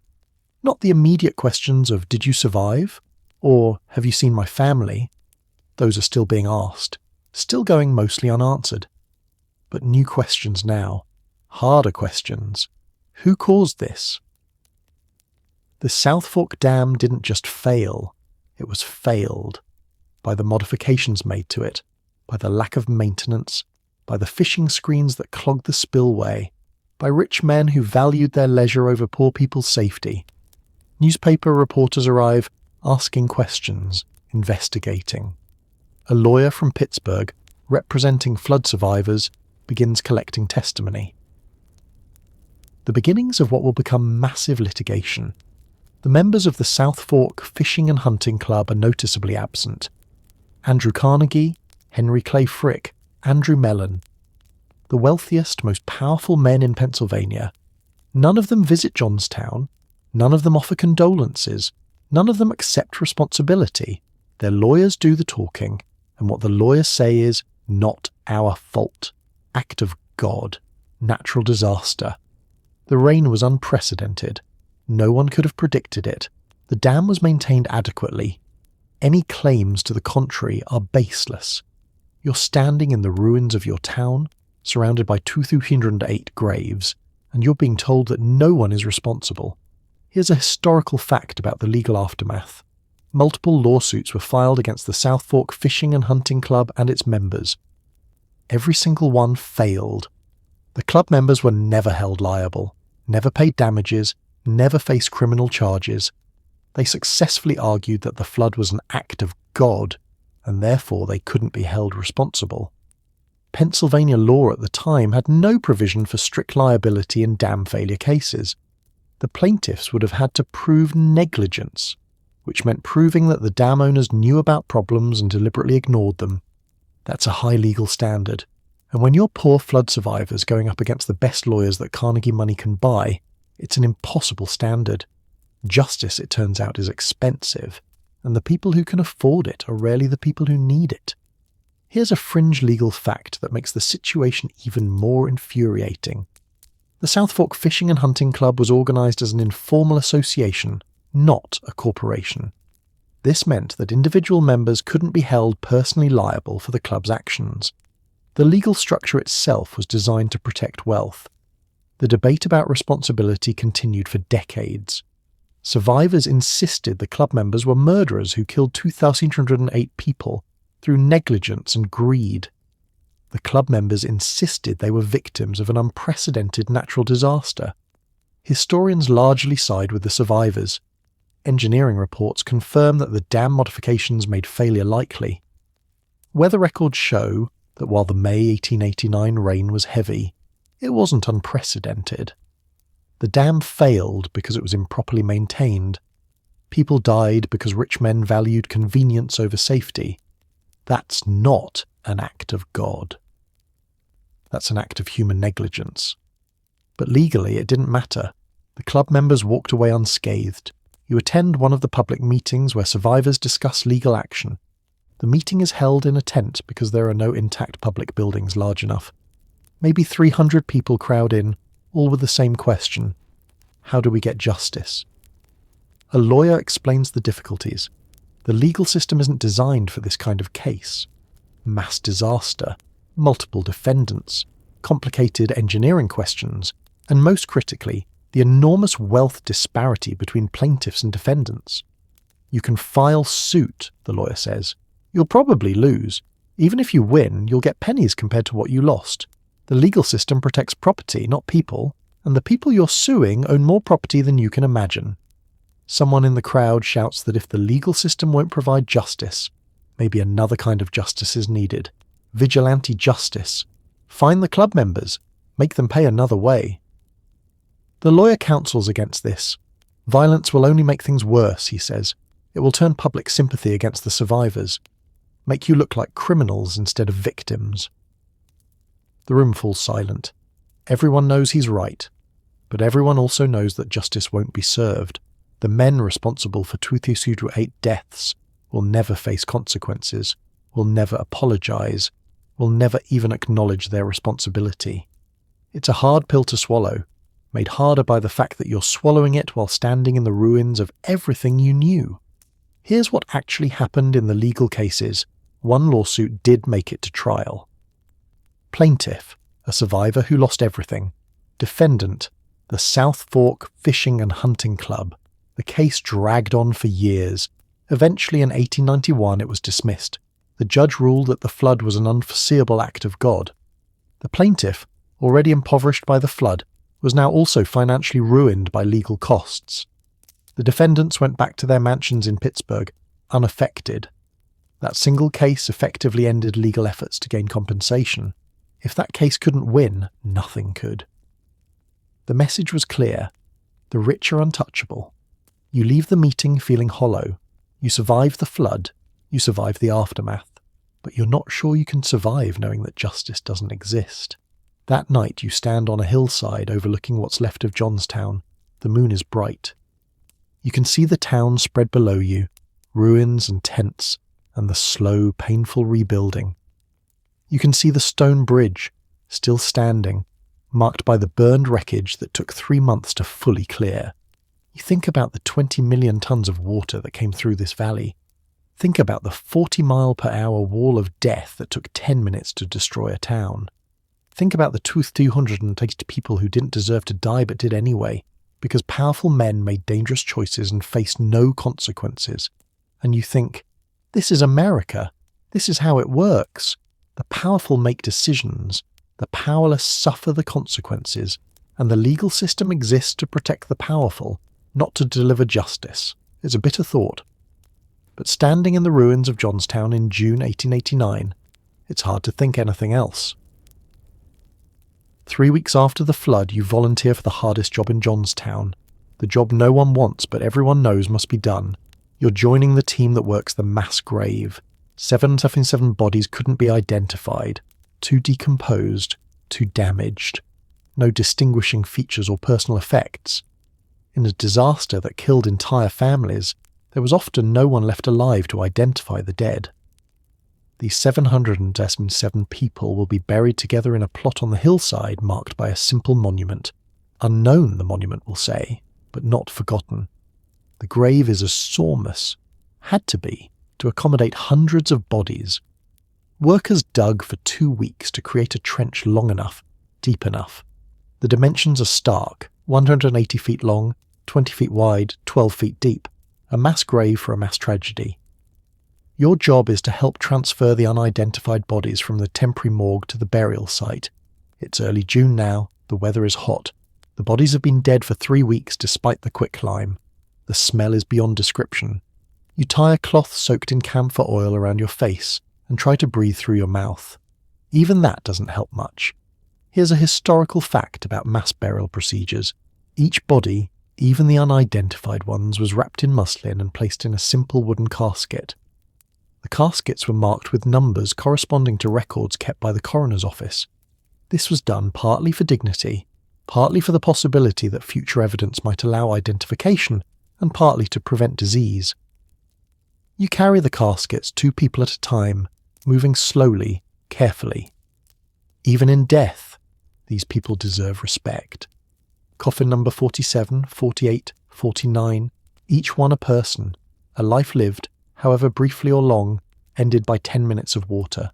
Someone's father, mother, child, sibling, friend. Someone who mattered to someone, even if that someone is dead too now.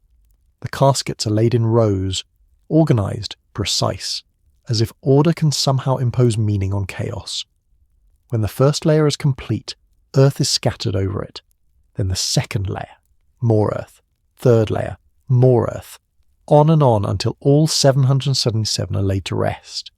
Here's a fringe detail about the burial process. Several of the bodies were children so small they couldn't be seen in their coffins, too young to have developed identifying features, too young to have possessions, too young to be remembered by anyone who survived. They go into the ground as numbers on a ledger, nothing more. You help lower coffin number 524, a child, the records say. Age estimated at 3 to 5 years. Gender unknown, the body too decomposed to tell. Found near the intersection of Main and Walnut Streets, wearing the remains of what might have been a nightgown. Somewhere in the world, this child has parents. Or had parents. Maybe the parents died too, somewhere else in the flood, and their bodies also went unidentified. Maybe this entire family exists as anonymous numbers in official records. Maybe no one, anywhere, knows their names. You set the coffin down gently and step back. The next one is coming. Always another one. 777 is a large number when you're counting caskets. The work takes 2 days.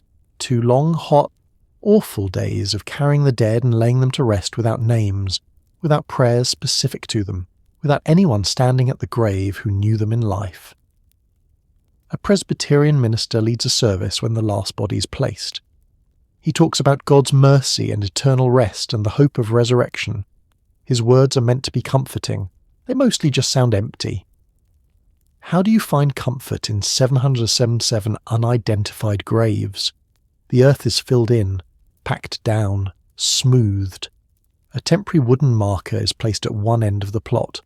The marker lists the number of dead, the date of the flood, nothing more. Later, a permanent monument will be erected. Granite, with carved letters listing the statistics of disaster. But for now, just dirt and a wooden sign, and the knowledge that beneath your feet are hundreds of people whose names are lost forever. Here's a debate that emerged during the burial process. Should the unidentified be separated by estimated age and gender, or buried together? Some argued that organising the graves would make future identification easier if new evidence emerged. Others argued that since identification was unlikely anyway, they should simply be laid to rest in the order they were recovered. The decision was to keep them together. A mass tragedy deserved a shared grave. The 777 went into the ground as a community of the unknown, bound together by disaster if not by life. After the burial service ends, most people leave. You stay. You're not sure why. There's no one you knew in that grave as far as you know, but in another sense, you knew all of them. They were your neighbours, your community, your fellow citizens of a town that no longer exists in the form it did before May 31st. You stand at the edge of the filled-in grave and try to imagine 777 faces. Can't do it. The number is too big, too abstract. You can imagine one person, maybe 10. But 777? That's not a number of people. That's a statistic, an incomprehensible mass of death, and these are just the unidentified ones. There are 1,231 other graves scattered across Johnstown cemeteries. People who were identified, who had names on their markers, who had individual funerals attended by whoever was left of their families. 2,208 total deaths in 10 minutes. One person every quarter second. Here's what you realise standing at that grave.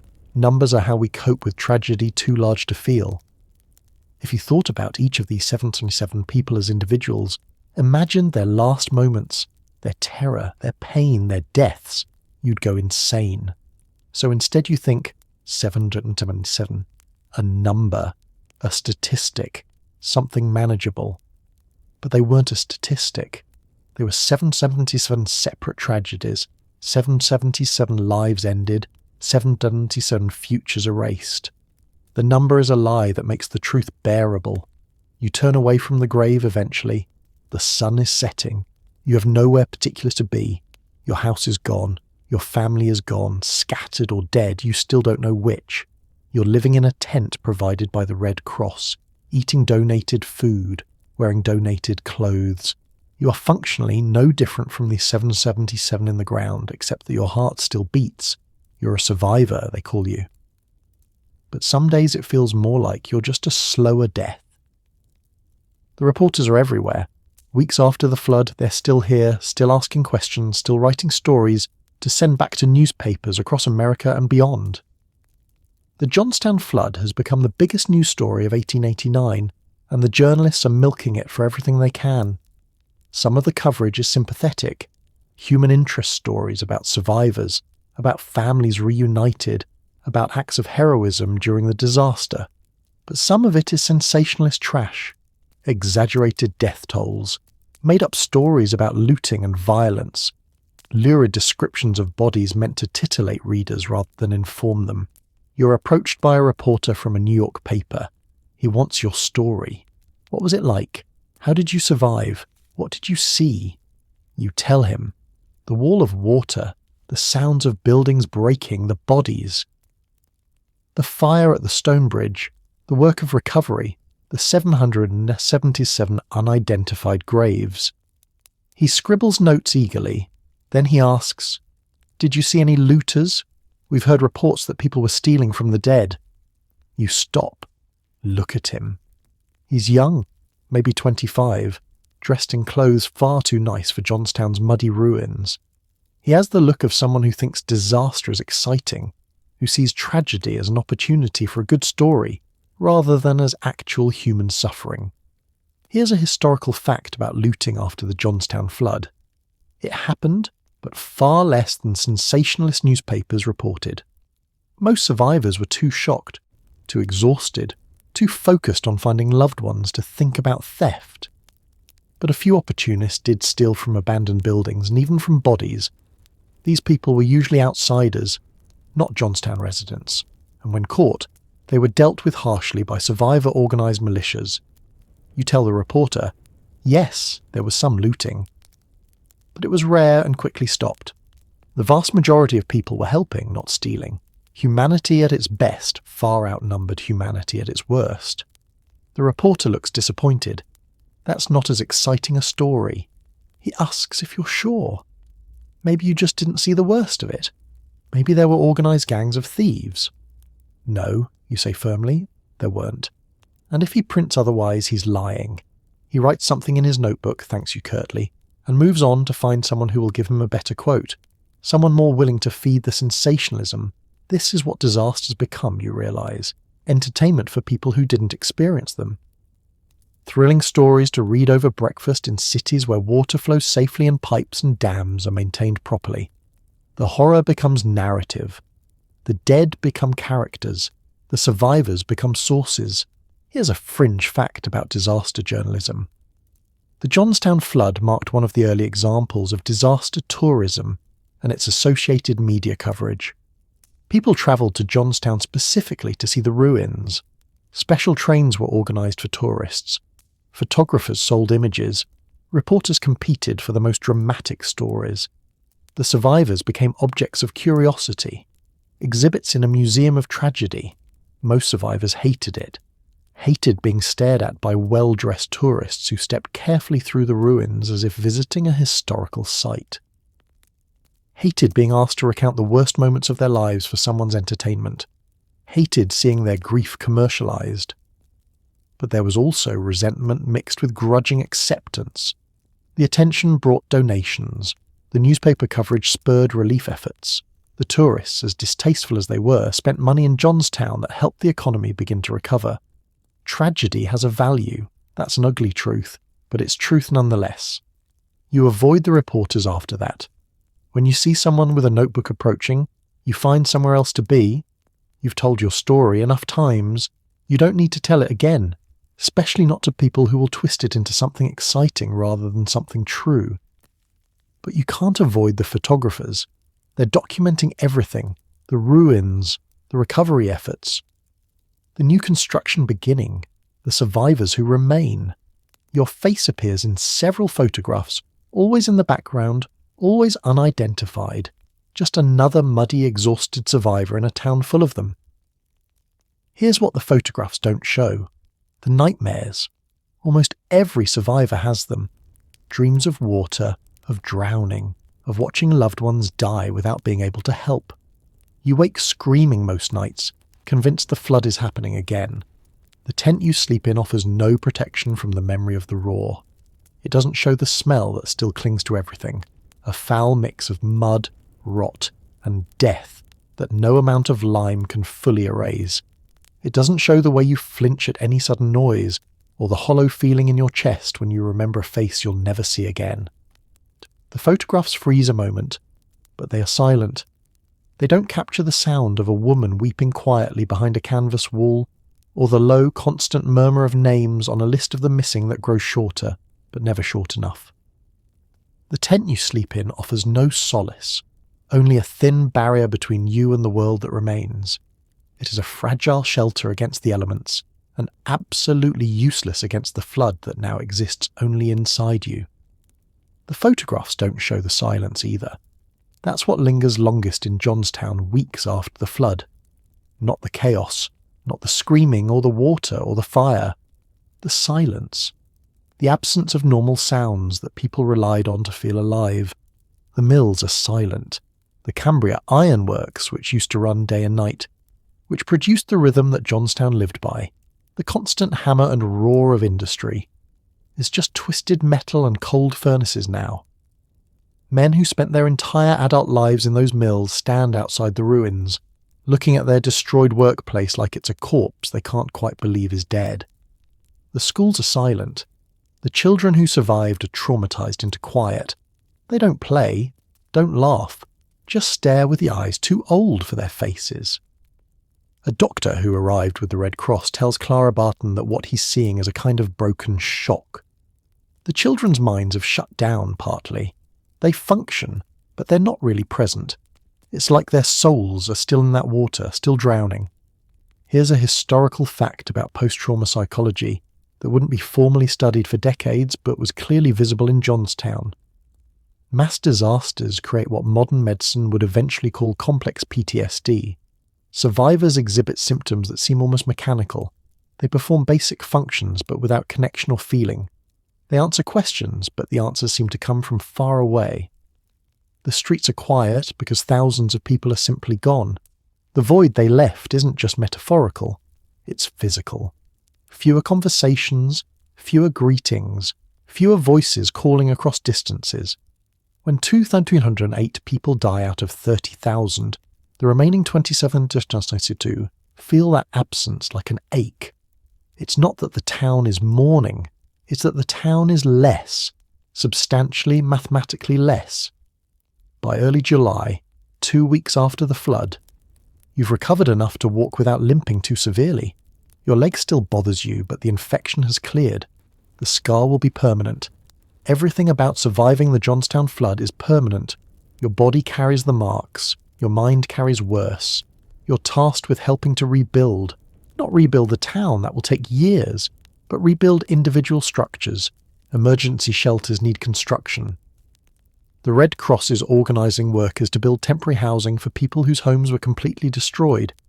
You work alongside dozens of other survivors, all moving slowly, all speaking rarely, all operating in a kind of mechanical daze. The work is physically demanding but mentally peaceful. Your hands have something to do. Your body has purpose. The work doesn't require conversation or emotional engagement. You just hammer nails, attach boards, build walls. It's meditative in a way that nothing else in Johnstown is right now. Here's a fringe fact about reconstruction after disasters. People often find purpose through labour. The work becomes healing, not because the labour itself heals, but because it provides structure when everything else has become unstructured chaos. Your body knows what to do even when your mind is lost. By late July, the temporary shelters are habitable, basic, crude, but functional. Hundreds of families move into them. You help one family settle in, a mother and 3 children. The father is dead, buried in one of the unidentified graves. She doesn't cry when you hand her the keys to her new temporary home. She just looks at it, then looks away. Thanks you quietly. That's all. You stay in a Red Cross tent for another month before moving to a boarding house that's taking in displaced persons. The tent kept you close to others, close to community, close to the collective grief that somehow made individual grief feel less isolating. The boarding house is quieter, more private, which somehow makes it worse. The debates in Johnstown during this period are philosophical rather than practical. Has God punished the town? Some survivors believe this.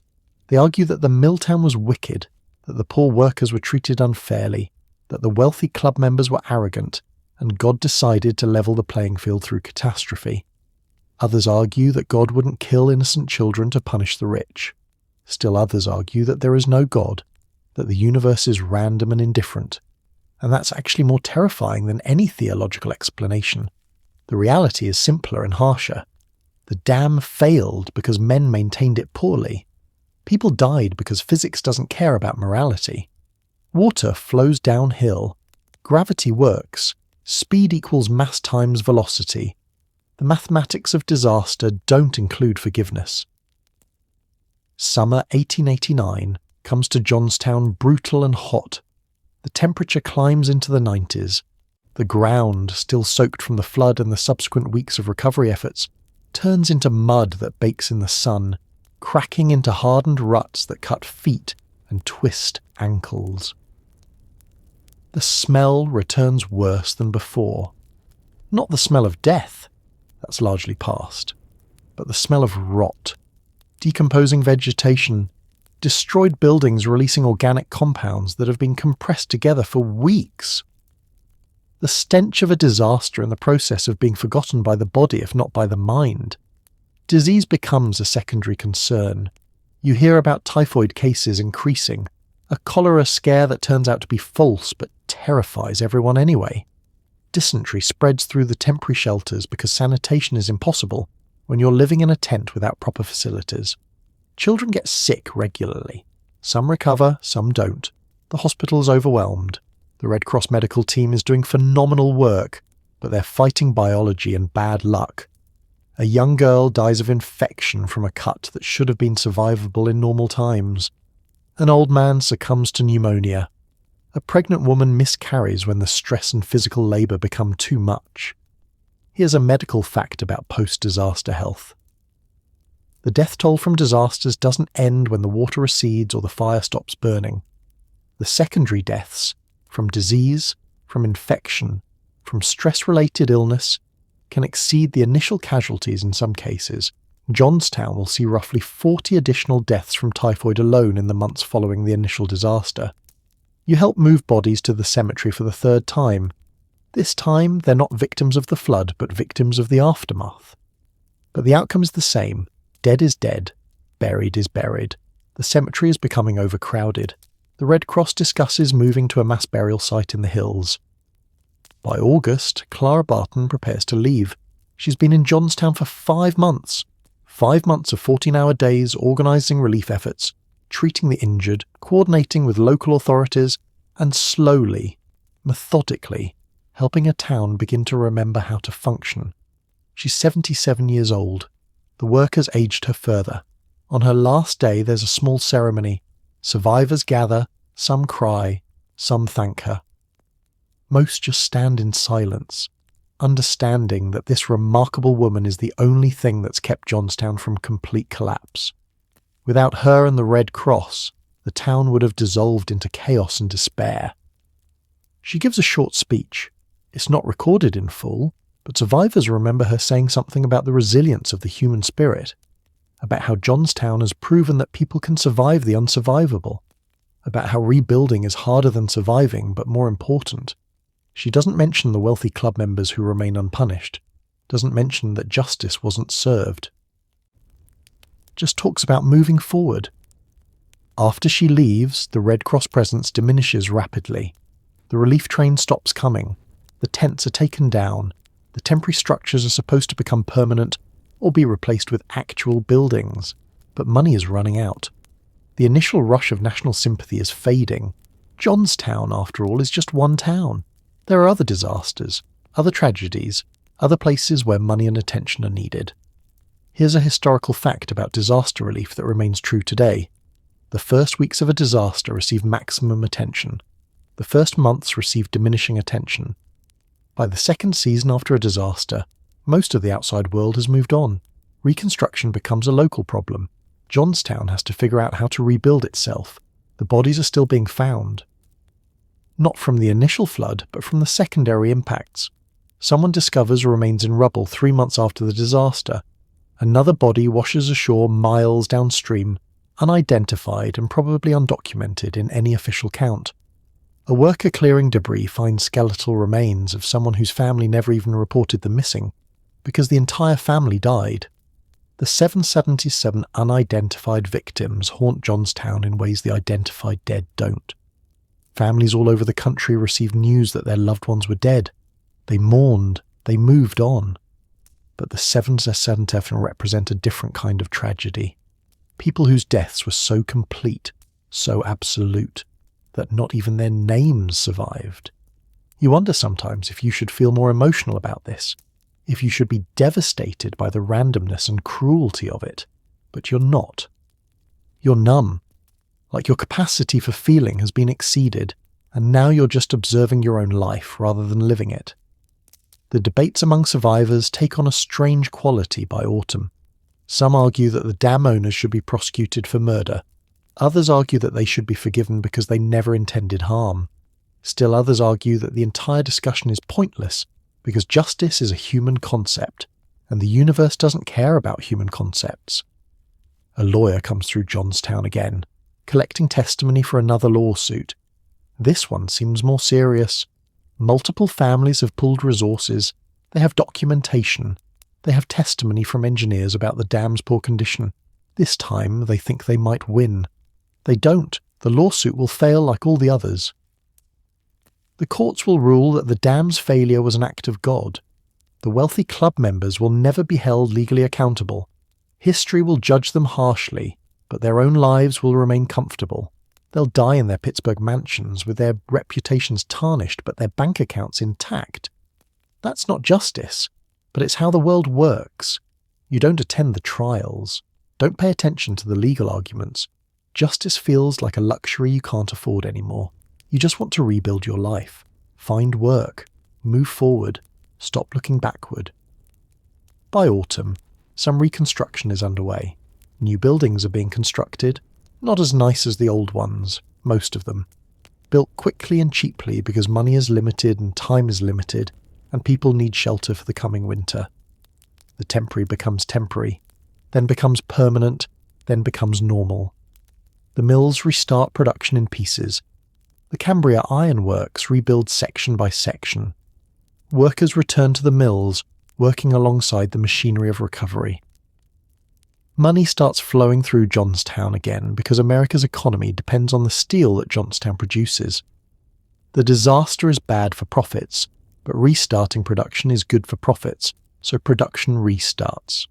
Here's an economic fact about the Johnstown flood that reveals uncomfortable truths.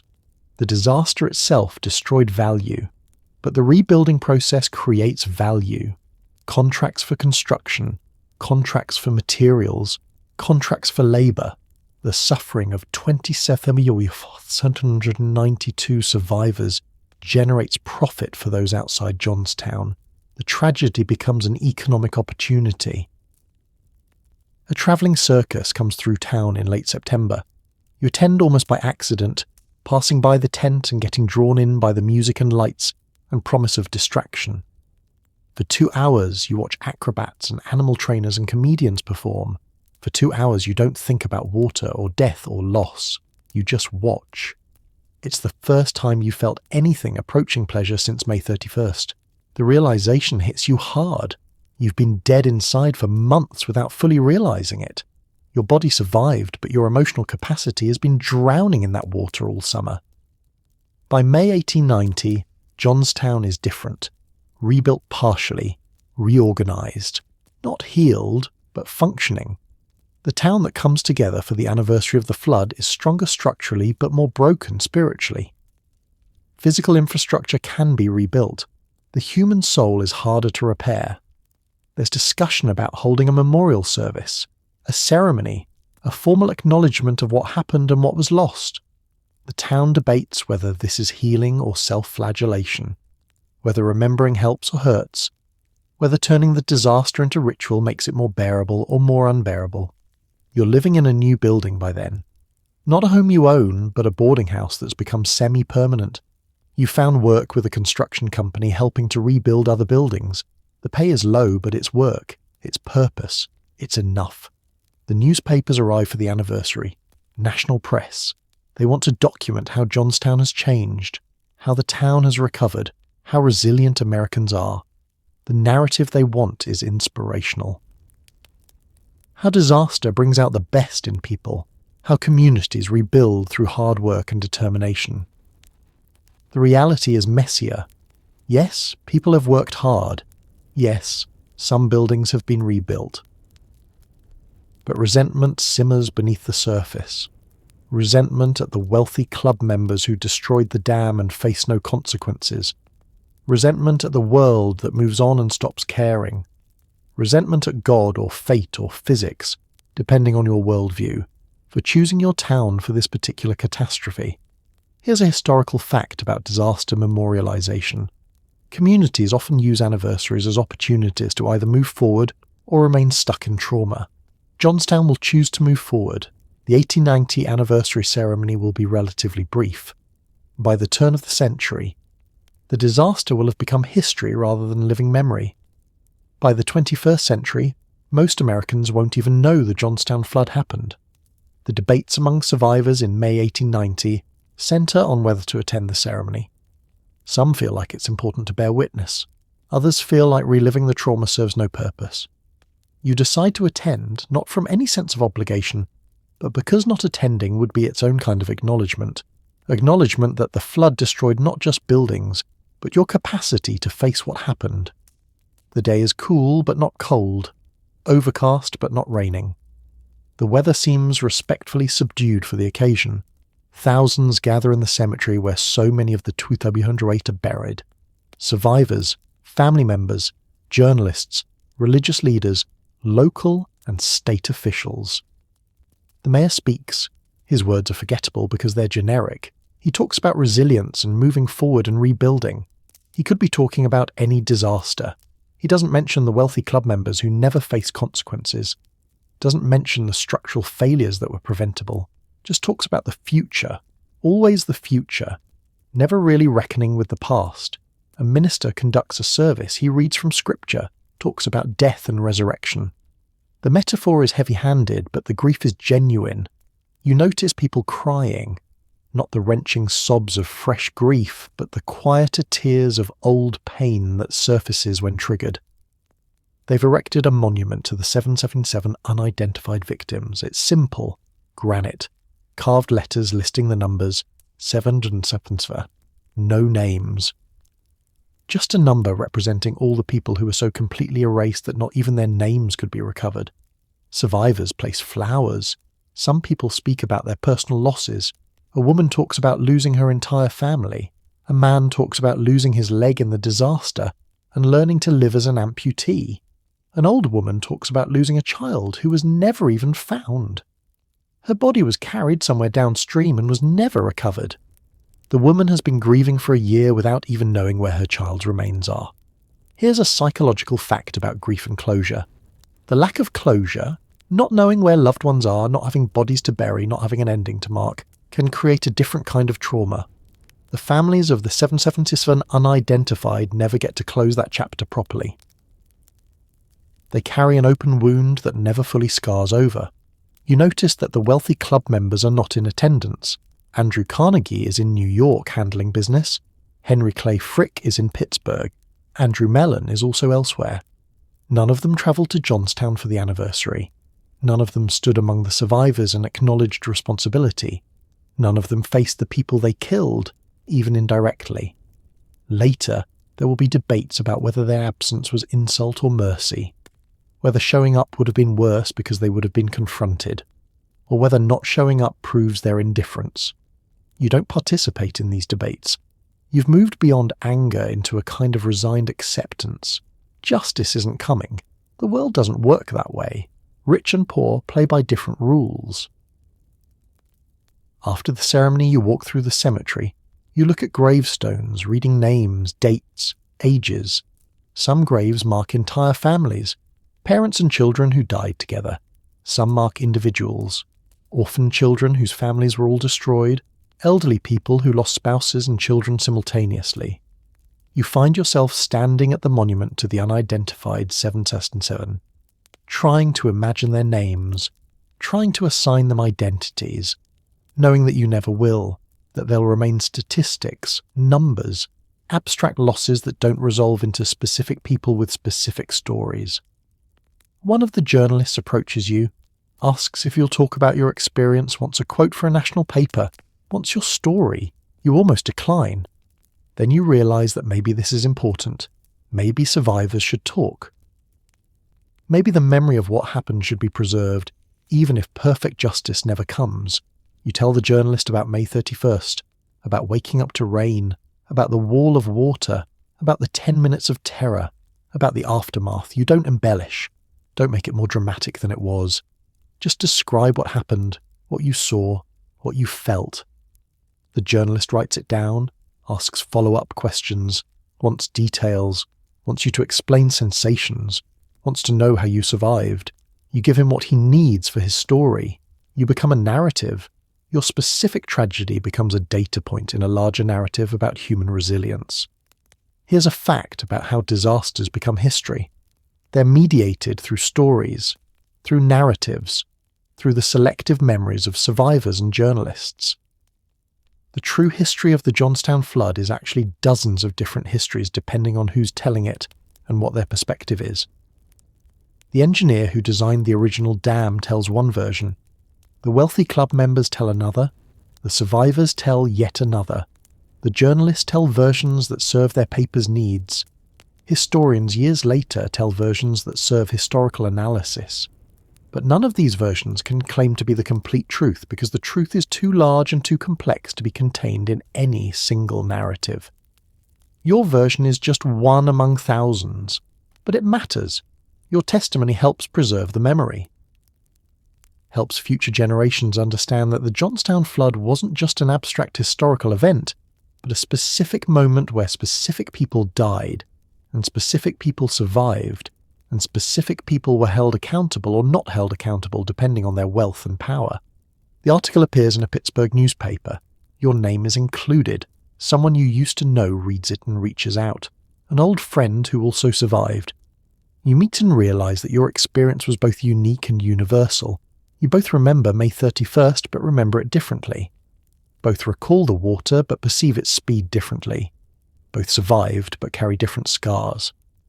This is another fact about collective trauma. There's no single shared narrative even among survivors in the same location experiencing the same disaster. Memory is personal. Perspective is individual.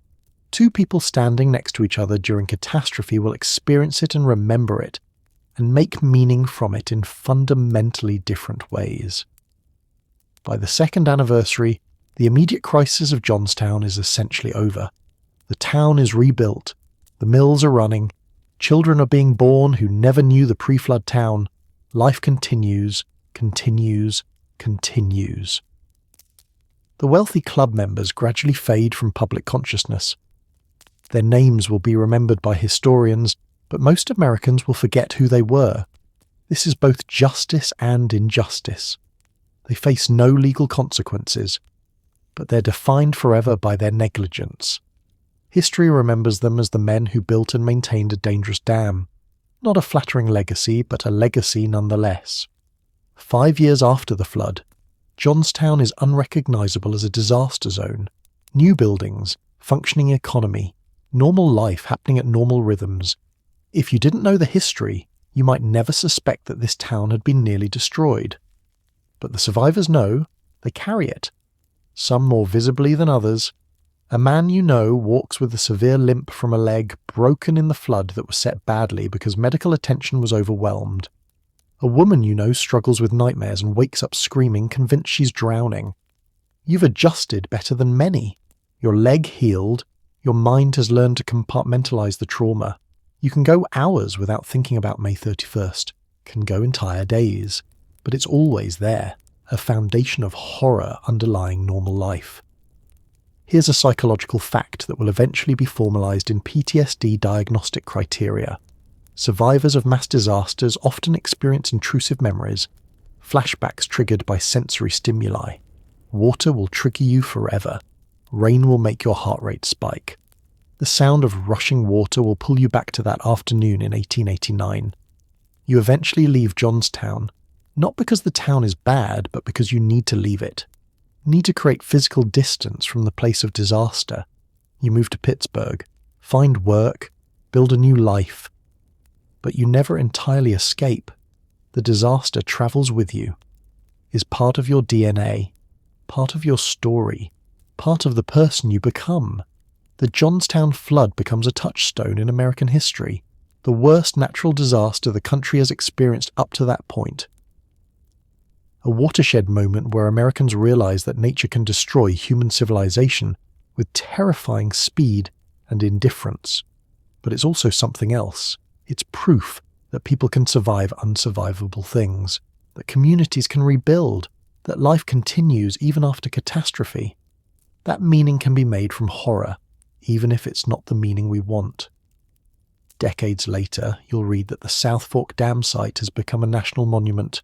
The reservoir is gone, the dam is gone, but the place is preserved as historical site. People visit, learn what happened, walk through the valley where 208 people died. Think about what it means that human negligence can cause such devastation, that rich men can be immune to consequences, that sometimes the universe doesn't care about justice. You'll never return to visit the site. The memories are vivid enough without geographic reinforcement. But you'll think about the 208. We'll think about the 777 who were never identified. We'll carry them all through your life, even after direct memory fades. Because that's what survivors do. They remember. They carry the weight. They bear witness to what happened. Not for the dead who don't benefit from remembrance, but for the future. So that future generations might learn from the past, might question authority, might demand accountability, might recognize that disasters are often preventable if people in power choose to care about people without power. The Johnstown Flood killed 2,108 people in 10 minutes. It destroyed 4 square miles of civilization. It exposed the negligence of the wealthy and the vulnerability of the poor. It changed American history. And it changed you forever.